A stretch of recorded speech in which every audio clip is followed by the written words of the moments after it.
question that I'm curious about is, people coming back after the holidays, they've had time away, and some of us have overindulged on many things, not just food.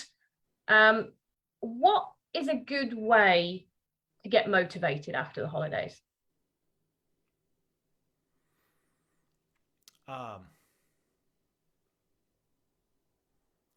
Yeah, it's a good question. Uh, I feel like I'm coming out of a couple weeks of just running around and my household, they got the flu. I did not. I played nurse for 3 weeks. It was an amazing experience, but also one that I feel like we as a family had time to really slow down. And I know I ate lots of chocolate and green tea. It's like what I pound green tea. Oh my gosh, I drink so much green tea. It's a lot. Uh, and I was feeling it a little bit this week. Like, all right, I need to get back into my routines, back into exercise. I think the thing is, around any of these kinds of things, it's one thing to use willpower and try to try to will yourself through things, and that works to a certain degree. And I know there's some research put out there about the strength of willpower and how useful that is, and definitely a useful tool. I think a stronger tool and a more robust tool is having a system and getting back into those routines and habits. And especially around exercise, I find that if people drink water and exercise, then usually food choice is a lot easier to maintain. I think food choice, and this is just my limited experience in some of the studies that I've looked at, and working with the clients I've worked at from an executive level mostly. When I work with teenagers, people in high school and college, this doesn't usually come up. They don't really care. They're like, whatever, I'll eat whatever I want. They don't need this. But adults, all the adults in the world. Okay, so here we are, right? So, thing one, I feel like there's usually a keystone habit. There's usually something. If someone does something, then other habits fall into place. Most of the time, in my experience, it's exercise. If people are exercising, then it's a lot easier for other keystone habits to fall in place. The challenge point comes when if your exercise is seasonal, like mine tends to be seasonal because sometimes it's outdoors. How do you adjust to the seasons and make that transition? So there are three things that tend to happen if you're really trying to exercise. And you can answer these questions in your convenience. First thing is, do you have a set time for your exercise? Yes or no? Like, is it in your planner on your schedule? Thing two, is it something that you enjoy? Is it something you actively look forward to? And then thing three is, are you meeting someone there? Or do you have a plan to, it could be a trainer, it could be a friend, it could be a coach, it could be it's so your percentage of exercise is tied to those three things. So if you answer yes to all three things, you're probably going to exercise. If you answer two out of those three things, you probably will, but maybe, 2 out of 3 times or whatever. 1 out of 3 or 0 out of 3. Most people come in 0 out of 3. They don't have it on their planner. They don't enjoy it, and they're not meeting anybody. That's not going to happen. So, it could happen, but you're going to have to will yourself to happen. Will that exercise, and then once you get there, how long are you going to keep that up? Yeah, so that's my thought on this. And water. So exercise usually, water, drink water. When I go to the trail, I'll try to pound as much water as I can, both going. I don't like carrying water when I'm riding a bike or doing stuff outside. So I try to pound as much water as I can before than after. I feel like I use my own life as my own experiment guinea pig. It I do sounds weird. good. I I'm do having weird some stuff. insights there. I think for me, and I think a lot of people can probably be all or nothing. So I'm actually being easy on myself this week and doing things in small percentages, building back up to those things rather than feeling the pressure. Oh, that's it now. Back in the day, and you see all these things, I would be that's it now, clean January, and this is how I'm going to eat.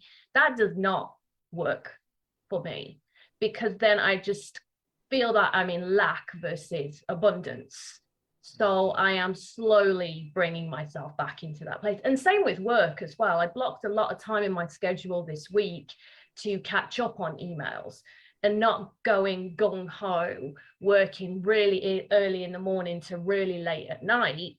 I had to remind myself I'm my own boss. I'm probably a hard boss. So I talk to myself about it, but kind of building it back up again with everything, including emails and all the things that are due versus the pressure that everything has to be done this week or this month.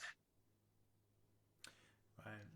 Yeah, I think that's spot on. There's Jonathan Haidt, one of he's a professor of marketing.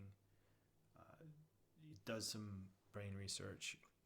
There was a book, Pursuing Happiness, or the Happiness Hypothesis, and it talks about the brain development in the metaphor for the brain. And the metaphor that I really appreciate is the elephant and the rider, where the rider is more of our frontal lobe, the one that creates reasoning, acts like a lawyer, basically for the elephant to justify the wants and needs of the elephant, which was represented by our more primal self. And the elephant needs attention. The elephant needs care. And I think a lot of times when people enter into January or resolutions, there's almost like this punishment factor of, I need to punish my internal self that is weak or wants comfort or is seeking safety. And that tends to backfire in the long run. There is an art to allowing that more primal self that's seeking safety to feel safe, while also doing actions and taking steps that are uncomfortable and create discomfort. And this is where I feel like coaching is really powerful, because there's a unique answer for everyone. It's not like everyone has like, okay, this is the answer and everyone needs to do this. That doesn't fly. It's more around, what's your answer? What's your relationship to the self, to yourself that seeks comfort? And then what's your relationship to the part of you that wants to justify, your actions? These are big questions. I mean, and I think these are the questions that are really useful to ask yourself. And this is why I think the word is important, because it helps focus. It takes pressure off of trying to punish that primal self. That doesn't work in the long run. Well, I think that's what almost everyone tries to do in January. Yeah. There's a lot of peer pressure in January from people as well, isn't there? It's a lot. Yeah, it's a lot. I can go into it more, but leave it at that. I love that. So asking yourself, what is your meaning behind it? What is your answer? And one of the things I forgot to share actually is I decided to create a being list versus to be list versus a to-do list. And what was wonderful, when I was on vacation, there was a little store by the beach where they were selling beads. So these are like chanting malas, different ones. And they came with these cards, and it's got 3 B chants on it, like be fortunate, be extraordinary, and be fearless. And I'm like, I love that. I'm going to focus on my to-be's versus my to-do's. So cool. What do you think of that, John? I love it. I mean, I know those stands well. Like when we spent some time in San Diego, we go to LA. It feels to me like so Cali. To go to a beach, just so Cali to buy crystals on the beach in Cali and get little cards that have extra meaning attached to them. Like, yeah, I think it's lovely. It's these are structures. These are ways that people, like, they're handles. And even if you go back into the looking at ancient times, where we're talking some of the very first early writing in art in ancient Rome and Greece, basically what I studied in college, there's power in names. Those are handles, and if you can name something, then you can evoke it, literally call it. And in our internal worlds, when there's something, a structure that you want, or a perspective that we want to come back to, listen to, be with, evoke back into our lives, it's really useful to have these structures. And yeah, there is a scientific and a very strong, rich literary tradition of having these structures. So, yeah, Raj, right on.